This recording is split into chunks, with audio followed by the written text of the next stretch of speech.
Morning everybody, this is today's project. We got a Cat 890G and she has smoked the bottom set of holes here. You see we're a little rattly and got some of that going on. So we got some holes to weld and rebore.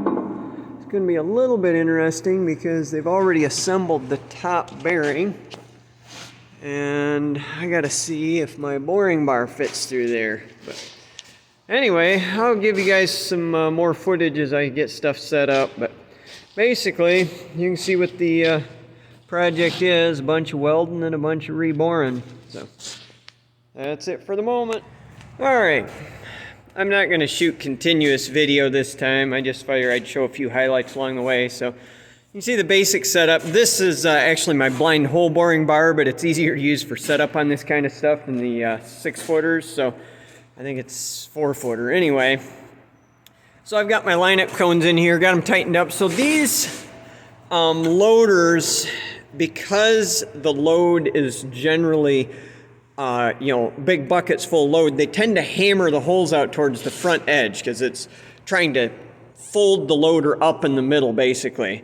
So the least amount of wear is on this back edge. So that's the reason, these are 3-legged, so I've put them in the direction I have because these 2 legs are basically straddling the worst of the wear to the front edge, and then this one is aligning on what is, somewhat worn surface, but less worn. So by doing that, you'll end up, I'm not going to say you're going to be perfect. Like on something like this, it's a real stunt. Like they've already installed the bearings in the top end and those aren't tight until the pin goes in and gets clamped up. So I don't have a bore surface up there. If they hadn't put those bearings in, then I would have my 6-foot bar in here and one of the alignment cones up on top. Because that gives you a much, I don't know, what do they call that? A moment arm, I think would be the correct term for it. Anyways, the further apart you can get with your cones, the more accurate you'll be. But this has quite a bit of give in it, the way it operates, so I'm not overly worried about that. But so I'm just doing the best that we can with the circumstances we've got.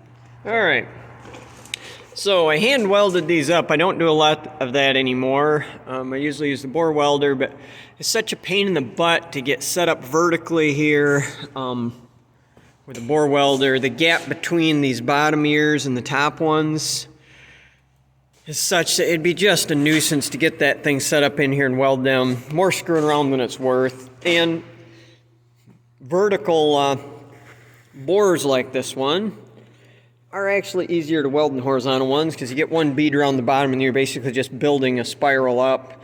Except that I don't weld all the way around. You can see I weld like there. You can see one of my last passes where I was welding from there to there, back and forth, sweeping my way, and then I'll move and do the next section over. But anyway, so it should be, I've got 2 passes on all of that. Hopefully that's enough that I don't have to go back and touch anything up. My crude measuring to check it out says that should be plenty. So, all right. So it's hard to describe what an awkward mess this really is. But so I've got everything basically lined up. The problem is that normally I would slide this power feed on the shaft after the fact. But I'm quite confident that my other bar is going to be sticking through this top bearing. I won't be able to slide down the shaft. So what I'm trying here, it's going to be a pain in the butt, but I've got this run down until it's actually resting on the face of the boring power head. And now I've got this held in place by clamping that one tight. I'm going to loosen up that clamp, see if I can slide this sucker out the top, and then slip one of my 6-footers back in its place. But I'm dreading it, quite frankly. It's going to be a serious pain in the butt. But there's no help for it as far as I can tell, so we'll have at her, and hopefully the next video isn't me videoing from the hospital because I fell off the top of there wrestling with that doggone bar. All right, that was about 120% as ugly as I thought it was going to be, but by golly, it's in there. Yeah, it's nuts trying to get that stuff to all line up, go together. But anyway, boring bar's in. All right, this is my second pass.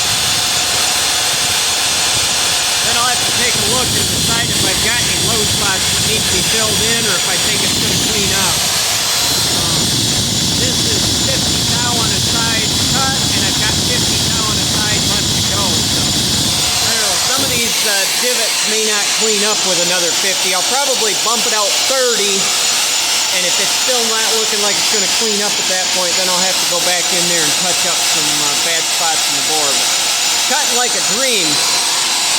I got a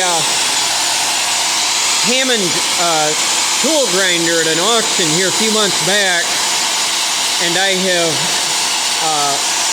through experimentation, found just the perfect grind for these. So I took a whole pile of them this morning. So what I'm doing is, this is a 15, this BR8 is what I'm running, C6 carbide.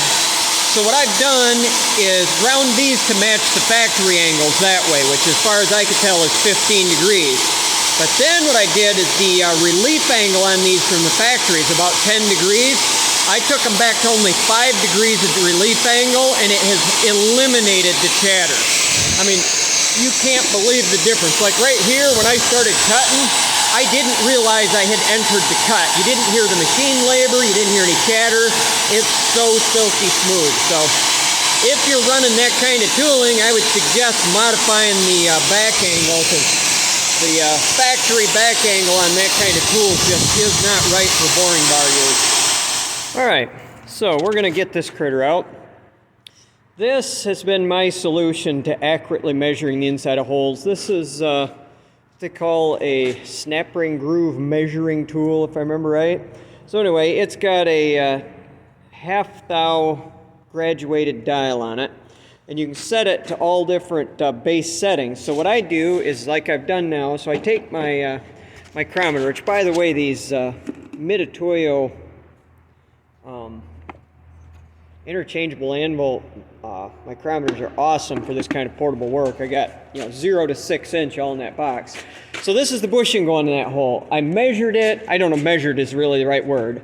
I verified the size of it with this, and then dialed this in 4 thousandths smaller, because this, I'm going for 1 thou per inch of press fit.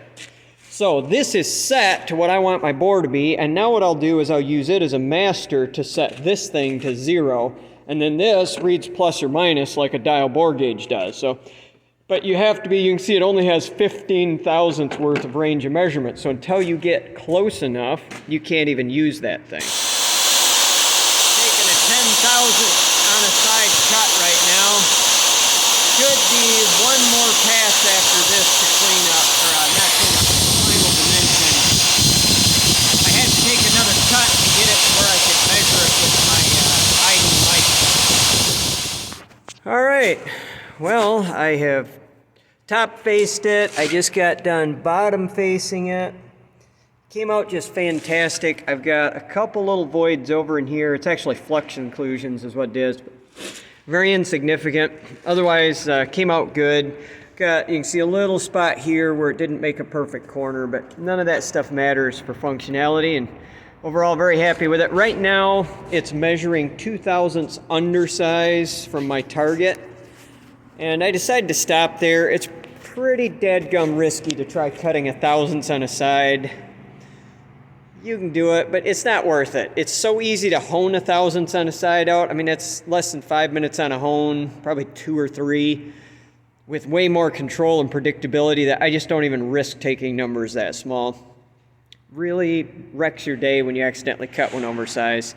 And the other advantage to that is once I get the boring bar out, I can get in there with an actual ID mic and see what that bore really measures and verify that we're getting good numbers. And if I happen to be, a slight fudge bigger than I think I am, well, then I'm still good to go. So anyway, I'm going to set up and cut the top bore now. I'll bring you back when I'm messing with it.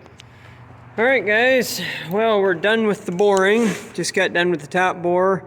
Came out really nice. I got two little park marks. I don't know if you can see them here in the back side. Nothing at all serious. And this one is also about 2 thou under right now based on my measuring.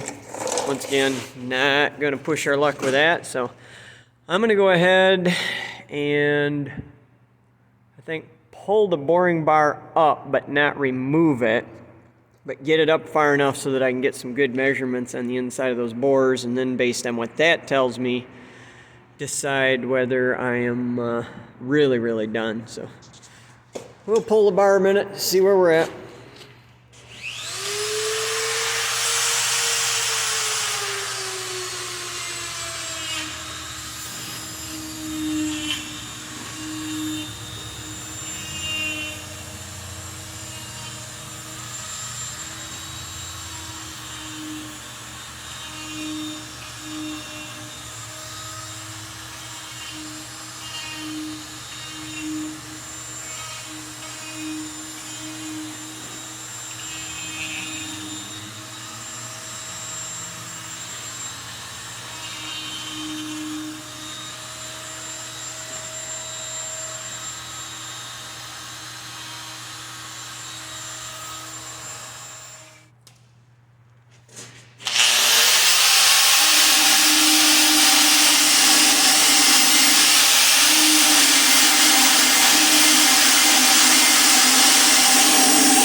Alright, there we are, all honed up, finished up, ready to go. I've got 2 thou press fit between that pin and this bore, and then this bushing goes to the bottom one. I'm running a fat 4 thou. I'm 4 1/4, 4 1/2. That'll be a good fit, should run quite a ways. That's it, we're out of here.